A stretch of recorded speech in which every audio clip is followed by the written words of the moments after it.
Hello दोस्तों, नमस्कार। मैं अमित यादव आप सभी का स्वागत करता हूं आपके अपने YouTube channel UPSC and UPPSC with Amit Yadav पर। दोस्तों, यह यूट्यूब चैनल बनाने का मेरा यही मकसद है कि जो हमारे बिगिनर्स हैं, जो हमारे बिगिनर्स दोस्त हैं जिनको अभी ज़्यादा कुछ मालूम नहीं है सिविल सर्विसेज के बारे में, उनके तक एक सटीक जानकारी, एक सटीक रणनीति बनाकर भेजना है ताकि उनको आसानी हो अपनी तैयारी की शुरुआत करने में। तो इसमें हम खासकर 2023, 2023, 2024, 2025 और आगे भी जो हमारे बिगिनर्स हैं, जो हमारे इस सिविल सेवा की शुरुआत करने जा रहे हैं, अपना जी जान लगा देना चाहते हैं सिविल सेवा में, उनके लिए बनाया गया है। इसमें हम देखेंगे कि इस परीक्षा का रणनीति क्या है, परीक्षा के एनालिसिस कैसे किया जाए, परीक्षा में अच्छे अंक कैसे पाया जाए, प्रीवियस ईयर क्वेश्चन कैसे देखा जाए, प्रीवियस ईयर क्वेश्चन कौन सा देखा जाए, आंसर राइटिंग कब करें, कौन सा एनसीईआरटी पढ़ें, कौन सा छोड़ें, कौन सा स्टैंडर्ड बुक पढ़ें, कौन सा स्टैंडर्ड बुक पढ़ें। और मतलब एक छोटी सी बात से लेकर एकदम बड़ी बात तक की चर्चा होगी। तो आप लोग इस यूट्यूब चैनल से मेरे ऊपर विश्वास करके जुड़ सकते हैं, विश्वास करके जुड़ सकते हैं और एक अच्छे से अच्छे जानकारी को प्राप्त कर सकते हैं जो कि एकदम विश्लेषणात्मक रहेगा, रणनीति बताने का कार्य भी करेंगे और आप लोगों की जहाँ तक हो सकेगी वहाँ तक की मार्गदर्शन करेंगे। चलिए तो देखते हैं कि हमारा जो तैयारी है उसको शुरू करने में सबसे पहला योगदान क्या है। एकदम बिगिनर्स के लिए, जिनको कुछ नहीं मालूम है, वो भी देख सकते हैं, क्योंकि इसमें ये जो यूपीएससी का एग्ज़ाम है सिविल सेवा का, इसमें दो पहलू होते हैं। अगर ये आप जान गए तो समझ लीजिए आपका 5% की तैयारी शुरू हो गया। आज से ही 5% की तैयारी स्टार्ट हो गई। सबसे पहले तो इसमें आपको देखना है कि इसका पैटर्न क्या है, एग्ज़ाम का पैटर्न क्या है, क्या पूछ रहा है। तो ये कैसे मालूम होगा? ये मालूम होगा आपको पिछले वर्षों के प्रीवियस ईयर क्वेश्चन लगाने से। प्रीवियस ईयर क्वेश्चन आप देखेंगे तो आपको मालूम होगा कि कहाँ से कितना क्वेश्चन आ रहा है, कहाँ से कितना क्वेश्चन आ रहा है, किस सब्जेक्ट पे ज़्यादा कमांड किया जाए, किस सब्जेक्ट पर कम कमांड किया जाए। तो आपको वहाँ से पता चलेगा कौन सा प्रीवियस ईयर क्वेश्चन लेना है, ये भी हम आपको बता देंगे। कौन सा इस समय सबसे अच्छा प्रीवियस ईयर क्वेश्चन चल रहा है, ये भी बता देंगे। और 2022 के स्टूडेंट जो कि कम पढ़े हैं अभी, उनके लिए एक संपूर्ण रणनीति बनाएंगे जिससे वो सफल हो सकते हैं। तो देखिए यहाँ पे हम लोग कि 5% तैयारी कहाँ से स्टार्ट होती है। यहाँ पे हमें अपने सिलेबस को, प्री मेंस की सिलेबस अगर आप अच्छे से पढ़ लिए, आपके जबान पर रटे रटान है सिलेबस यानी कि पाठ्यक्रम, तो आपकी 5% की तैयारी वहीं से शुरू हो गई।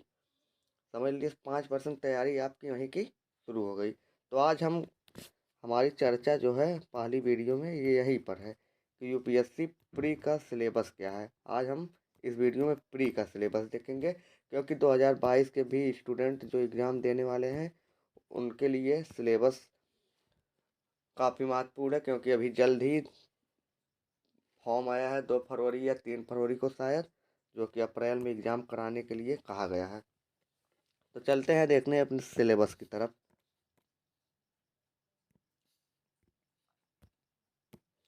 UPSC pre prelims syllabus, UPSC prelims syllabus ये दो भागों में है।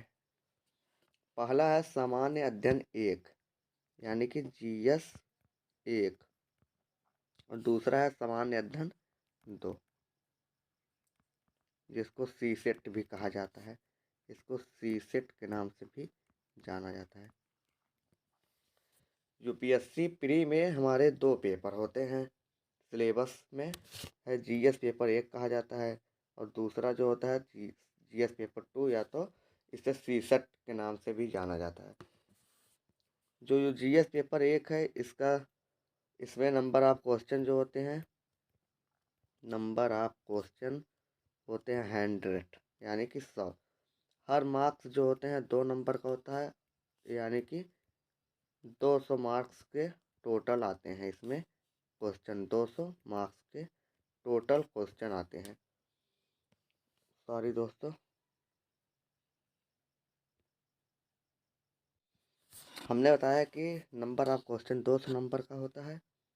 100 नंबर ऑफ क्वेश्चन 100 होते हैं, जो 2 नंबर का एक क्वेश्चन होता है, तो टोटल मार्क्स कितना हो गया 200 नंबर। और टाइम इसमें 2 घंटा मिलता है और 1/3 का निगेटिव मार्किंग होता है। और पेपर टाइप जो है ये ऑब्जेक्टिव टाइप का होता है। इसी प्रकार सीसेट जो सामान्य अध्ययन पेपर 2 है, इसमें क्वेश्चनों की संख्या 80 है। टोटल नंबर मतलब टोटल मार्क्स जो है 200 नंबर है। और इसमें 1/3 का इसमें भी होता है नेगेटिव मार्किंग। ये भी बहुविकल्पी टाइप का क्वेश्चन है। बहुविकल्पी बहुविकल्पी टाइप का क्वेश्चन है। इसमें आपका ये क्वालिफाई नेचर का है। इसमें आपको 33% नंबर पाना होता है। 33% नंबर आप इसमें अगर नहीं पाएंगे तो आपका ये पेपर नंबर फर्स्ट चेक नहीं होगा। अगर आप ये पा गए 33% सी सेट में, तो ये आपका जीएस पेपर नंबर चेक होगा और इसी के आधार पर मेरिट बनेगा, तो आप मेंस एग्ज़ाम में बैठ सकते हैं। चलते हैं अपने सिलेबस पर, देखते हैं सिलेबस क्या है हमारा।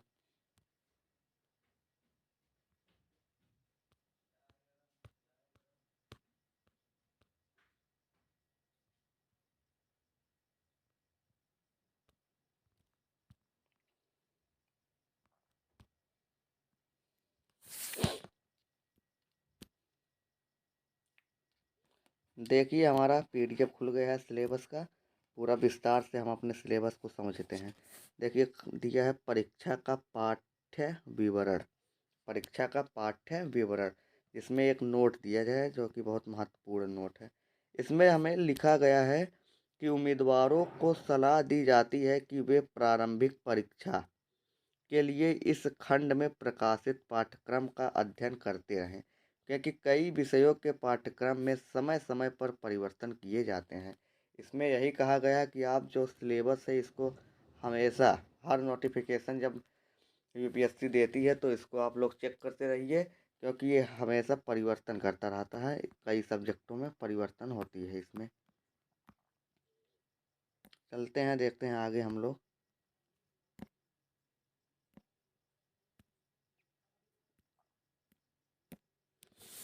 देखिए यहाँ पर दिया है भाग का प्रारंभिक परीक्षा।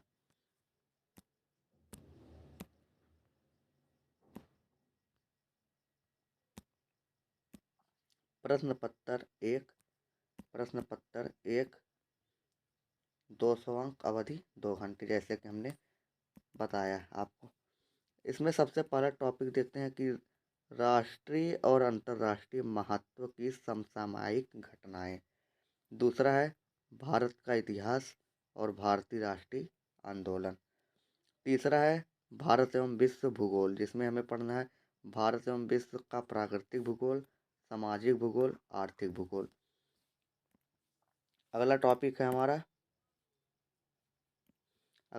है भारतीय राजतंत्र और शासन, जिसमें हमें संविधान के बारे में, राजनैतिक प्रणाली, पंचायती राज, लोक नीति और अधिकारों संबंधित मुद्दे आदि का अध्ययन करना है।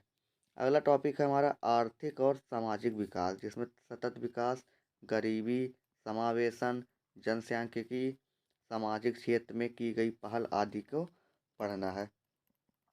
अगला हमारा टॉपिक है पर्यावरणीय पारिस्थितिकी, जैव विविधता और मौसम परिवर्तन संबंधित सामान्य मुद्दे, जिनके लिए विषयगत विशेषज्ञता आवश्यक नहीं है। और लास्ट में हमारा सामान्य विज्ञान, जिसमें 3 भाग हैं, फिजिक्स, केमिस्ट्री, बायोलॉजी। फिजिक्स यानी कि भौतिक, केमिस्ट्री मतलब रसायन और बायो मतलब जीव विज्ञान। अगर मोटे तौर पर देखा जाए तो इसमें हमें 7 सब्जेक्ट पढ़ना है। क्या है उसमें? करंट अफेयर, दूसरा टॉपिक है हिस्ट्री, तीसरा टॉपिक है जियोग्राफी, चौथा टॉपिक है पॉलिटी,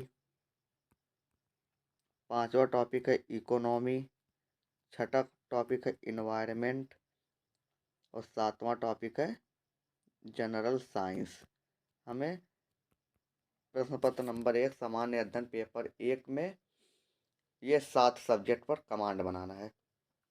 तो चलिए देखते हैं प्रश्न पत्र नंबर 2 जिसको सी सेट के नाम से जाना जाता है, उसमें हमें क्या पढ़ना है, क्या नहीं पढ़ना है।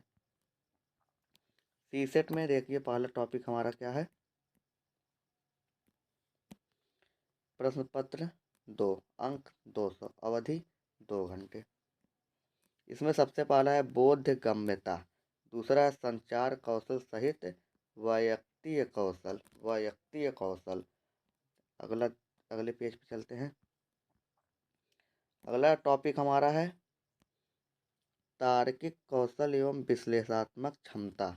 इसमें आपसे विश्लेषणात्मक क्षमता पूछा जाएगा, तार्किक जो रहेगा। तीसरा है निर्णय लेना और समस्या समाधान।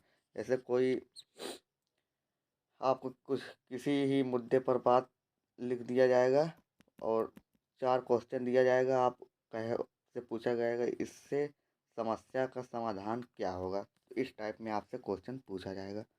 अगला है सामान्य मानसिक योग्यता यानी कि रीजनिंग। रीजनिंग जो कि किस किस टॉपिक से आएगा, हम एक वीडियो आप लोग के लिए ये भी बनाएंगे और हम रीजनिंग आप लोगों के बीच में पढ़ाएंगे भी अगर टाइम रहेगा, क्योंकि रीजनिंग का बहुत ही अच्छा कंटेंट मेरे पास है जिसमें से हर एक क्वेश्चन मिलता है यूपीएससी में। और आखिरी हमारा लास्ट है मैथ। मैथ 10वीं लेवल तक के मैथ को आपको जानना है, जो कि बहुत ही आसान होता है मैथ। और ये 33% सी सेट पास करने के लिए आवश्यक है। इसके बाद ही आपकी फर्स्ट कॉपी चेक होगी। यहाँ पे कुछ टिप्पणी लिखा गया है जो कि बहुत इंपॉर्टेंट है, उसको देख लेते हैं। देखिए टिप्पणी में पहला लिखा है कि सिविल सेवा प्रारंभिक परीक्षा का पेपर 2 सी सेट अर्हक पेपर होगा, जिसके लिए न्यूनतम अर्हक अंक 33% निर्धारित किया गया है, जैसा कि हमने वीडियो के शुरुआत में भी आपको बता दिया है। दूसरा टिप्पणी यहाँ पर लिखा है प्रश्न बहुविकल्पी वस्तुनिष्ठ प्रकार के होंगे, ये भी हमने आपको बताया है। और तीसरा टिप्पणी लिखा गया है, इसमें दिया है कि मूल्यांकन के प्रयोजन में उम्मीदवार के लिए यह अनिवार्य है कि वह सिविल सेवा प्रारंभिक परीक्षा के दोनों पेपरों में सम्मिलित हो। यदि कोई उम्मीदवार सेवा प्रारंभिक परीक्षा के दोनों पेपरों में सम्मिलित नहीं होता है तो उसे अयोग्य समझा जाएगा। आशा करते हैं आपको समझ में आया होगा ये तीसरा पॉइंट। यानी कि जैसे सी सेट सामान्य अध्ययन पेपर 1 आपने दिया और सी सेट दिया, सी सेट समान 1, अगर ये पेपर आपने दिया है ये नहीं दिया, हम बता रहे हैं कि अगर सी सेट आपने दिया और जीएस पेपर 1 आपने नहीं दिया तो आपको अयोग्य माना जाएगा। या तो आपने जीएस पेपर 1 दिया, सी सेट का एग्ज़ाम नहीं दिया तो आपका अयोग्य माना जाएगा, आपकी कॉपी चेक नहीं होगी। धन्यवाद दोस्तों। आपको वीडियो बहुत ही अगर अच्छा लगा हो तो अपने दोस्तों में शेयर करें और ऐसे ही वीडियो पाने के लिए हमारे चैनल को सब्सक्राइब ज़रूर करें। मेंस का अगर आपको मेंस का सिलेबस चाहिए तो कमेंट बॉक्स में ज़रूर लिखें, और पीडीएफ चाहिए तो हमारे ये टेलीग्राम से जुड़े। धन्यवाद। जय हिंद।